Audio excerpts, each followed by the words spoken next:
சிவபக்தர்கள் கட்டாயமாக இதை உணர்ந்து கொள்ள வேண்டும். பெரும்பாலும் நமக்கு இந்த உணர்வு இருக்கும், இதை மற்றவங்ககிட்டையும் ஏற்படுத்தணும் அப்படிங்கிறது தான் நம்மளோட தாழ்மையான வேண்டுகோள். ஏன்னா எப்போவுமே ஒரு ஆனந்தம் அப்படிங்கிறது ஒருவர்கிட்ட இருக்குது அப்படிங்கும் போது அது அனைவருக்கும் சென்றடைய வைப்பதும் அவரின் கடமை அப்படிங்கிறத தான் நம்ம சொல்கிறோம். சிவபக்தர்களாகிய நாம் அந்த ஆனந்தத்தை அனுபவித்து கொண்டு இருப்போம், அது மற்றவர்களும் அனுபவிக்க வேண்டும் அப்படிங்கிறதுனால தான் சொல்கிறோம். சிவனை ஏன் இறுக பிடித்து கொள்ள வேண்டும் அப்படிங்கிறது தான் இந்த தொகுப்பு. சிவனை நம்ம பிடிச்சிக்கணுமா இல்லை சிவன் நம்மளை பிடிக்கணுமா அப்படிங்கிற ஒரு கேள்வியும் இந்த இடத்துல இருக்குது. அதை முதல்ல தெளிவாக தெரிஞ்சுக்கலாம். என்ன நம்ம சொல்ல வர்றோன்னு பாருங்கள். பெரும்பாலும் வாழ்கின்ற வாழ்க்கை வந்துட்டு ஒரு பெரிய விஷயமே இல்லைங்க. எல்லாருமே வாழ்க்கை நடத்துகிறாங்க. நல்லவனாக இருக்கான், கெட்டவனாக இருக்கான், கொலைகாரனாக இருக்கான், இல்லை திருடனாக இருக்கான், எப்படியோ ஒரு வாழ்க்கை வாழ்ந்து கொண்டே இருக்கிறார்கள். ஒரு கட்டத்தில் வந்துட்டு அவங்க விதி முடியுது அப்படிங்கும்போது தன்னை போல் அந்த மரணப்படுக்கைக்கு போய் மரணத்தையும் எய்துகிறார்கள். அதுல எல்லாம் எந்த மாற்றமும் இல்லை. அது நல்லவர்களாகட்டும், கெட்டவர்களாகட்டும், அல்லது ஆன்மீகவாதியாகட்டும், நாத்திகவாதி, எல்லாத்துக்குமே அது பொதுவானது தான். அந்த மரணத்திற்கு பிறகு ஒரு வாழ்க்கை இருக்கிறது, அதை அறிந்திருக்கிறோமா அப்படிங்கிறது தான் இப்போ ஒரு பெரிய கேள்வி நமக்கு முன்னாடி எழுது. மரணத்திற்கு பின்னாடி வாழ்க்கையா அப்படின்னு பெரும்பாலும் நம்ம புராணங்களில் சொல்லப்படுறது, நம்ம பெரியவர்கள் நமக்கு உரைத்தது எல்லாமே பார்த்தீங்கன்னா, இந்த உடலை விட்டு இந்த ஆன்மா வெளியேறிடுது. அதாவது உடல் மட்டும்தான் அழிவுக்கு உட்பட்டது, ஆன்மா கிடையாது. அதாவது அந்த உயிர் அழிவுக்கு உட்பட்டது கிடையாது அப்படின்னு உங்களுக்கு எல்லாத்துக்குமே நல்லா தெரிஞ்சிருக்கும். இப்போ இந்த உடலை விட்டு உயிர் பிரிஞ்சிருச்சு அப்படிங்கும் போது பிரிஞ்சதுமே அது அப்படியே ரொம்ப கதறி அழுகுமா. திருப்பி இந்த உடலுக்குள்ள போயிட முடியாதா? அப்பயும் அது அந்த நான் அப்படிங்கிற ஒரு அந்த பந்தத்திலேயே எப்பவுமே இருக்குமா. ஏன்னா நம்ம தான் வாழும் போது உண்மையாலுமே அந்த இறைவனை உணர்வதில்லை, அந்த ஆன்மா எவ்வளவு சக்தி வாய்ந்ததுன்னு உணர்றதில்லை. நம்ம தான் பணம், புகழ், பேரு அப்படின்னே அலைஞ்சிடுறோமா. அப்போ அந்த ஆன்மாவுக்கு ஒரு தெளிவு கிடைக்காம அந்த உயிருக்கு தான் யார் என்பதை உணராமல் திருப்பியும் அந்த உடலுக்குள்ளே போகணும், இந்த பந்தம் எனக்கு வேணும், ஏன் குடும்பம், ஏன் மகன், ஏன் பையன், ஏன் சொந்தக்காரங்க, இப்படியே நினச்சிக்கிட்டு கதறி அழுகுமா.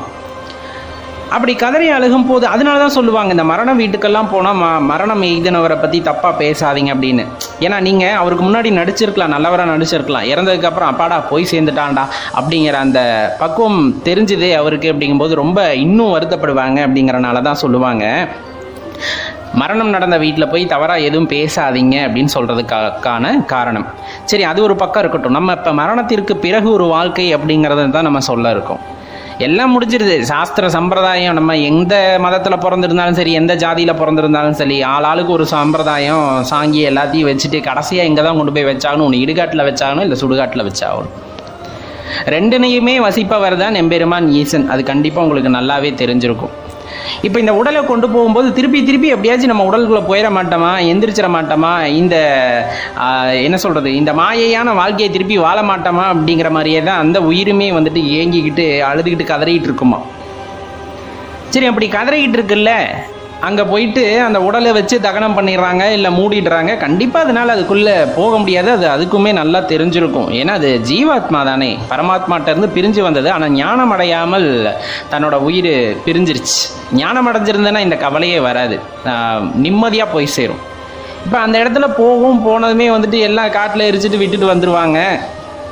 அந்த இடத்துல ஒத்தையாக அந்த உயிர் நிற்கும்போது யோசிச்சு பாருங்களேன். மயானத்தில் நம்ம நடந்து போகும்போதே நமக்கு பயமாக இருக்கும்.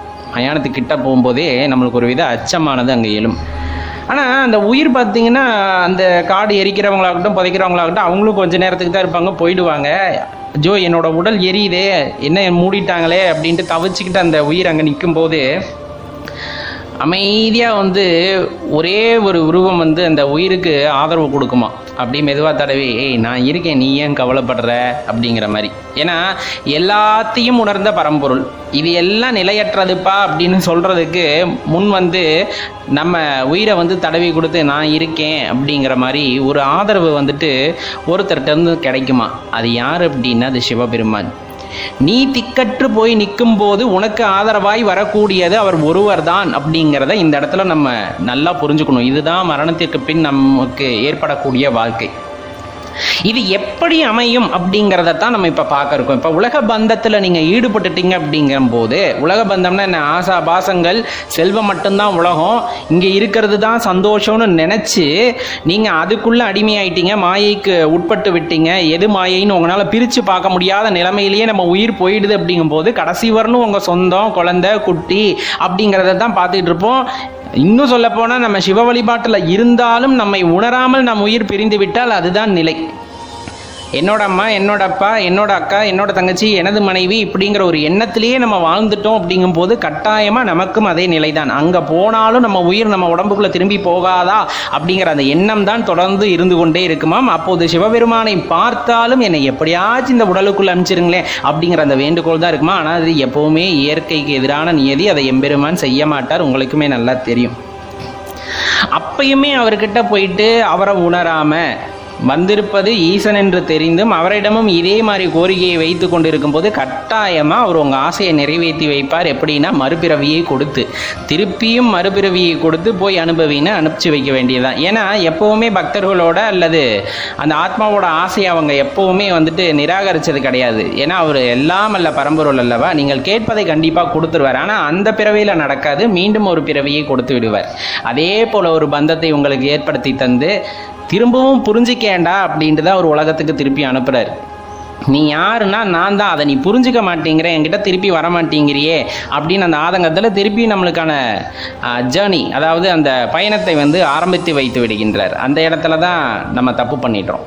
அப்போ அந்த வாழ்க்கை எப்படி இருக்கணும்னா, வாழும்போதே அனைத்தையும் புரிந்து கொண்டு வாழ வேண்டும், அனைத்தையும் தெரிந்து கொள்ள முயற்சிக்க வேண்டும், தெரிந்து கொள்ள வாழ வேண்டும் அப்படிங்கிறது தான் குறிப்பிட்டு சொல்கிறோம்.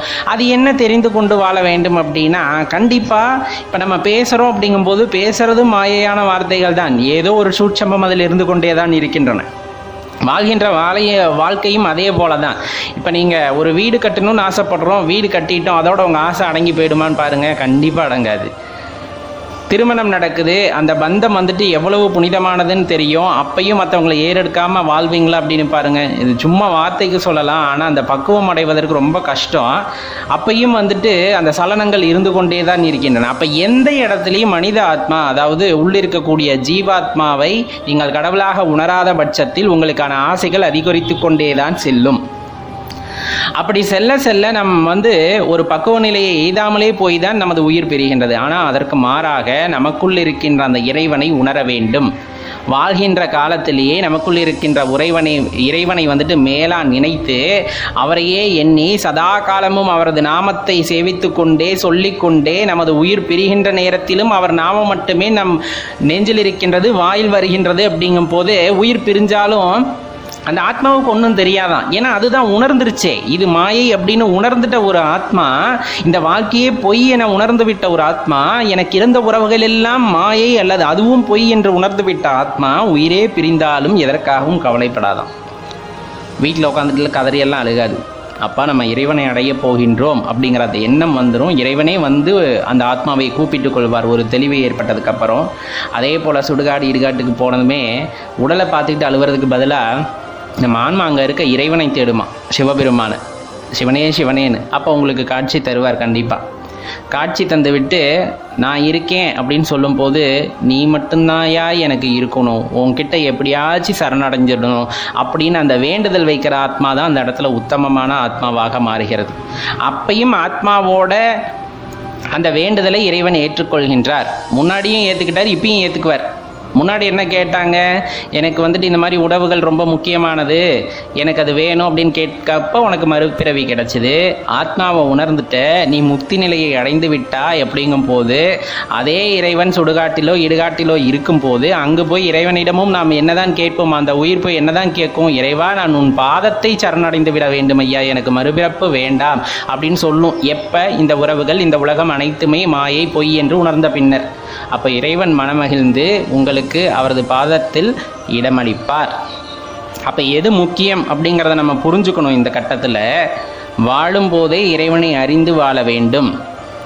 அறிந்து வாழ வேண்டும்னா ஆறாம் அறிவை பயன்படுத்த வேண்டும். அவ்வளோதான், ரொம்ப எளிதாக சொல்லப்போனால் மனிதர்களுக்கே இருக்கின்ற சிறப்பு அந்த ஆறாம் அறிவு. எல்லாத்தையும் பகுத்து பார்த்து எங்கு இறைவன் இருக்கின்றார், அவரை எப்படி அடைய வேண்டும் அப்படிங்கிறதெல்லாம் தெளிவாக தெரிஞ்சுக்கிட்டு நம்ம ஒவ்வொரு விஷயத்தையும் செய்யும் போது கட்டாயமாக அதனால் ஏற்படுகின்ற பலன் இறைவனை அடைவதாக இருக்கும் பட்சத்தில் அதுவே சிறந்ததாக இருக்கும்.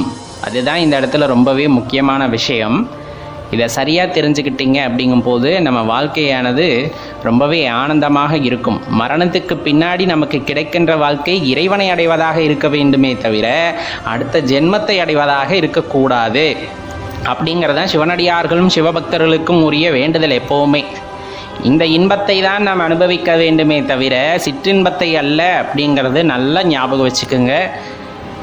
சிவபக்தி அப்படிங்கிறது உயர்ந்தது, மேன்மையானது. சிவனை உணர்ந்தவர்கள் கட்டாயமாக மற்றவர்களுக்கும் அவரை உணரச் செய்வார்கள். அதுதான் நமது கடமையும் கூட. அனைத்து ஆத்மாவும் சுகம் பெற வேண்டும், முக்தி அடைய வேண்டும் அப்படிங்கிற நம்மளோட இந்த எண்ணத்தை உங்கள் முன் கோரிக்கையாக வைத்துக் கொள்கின்றோம்.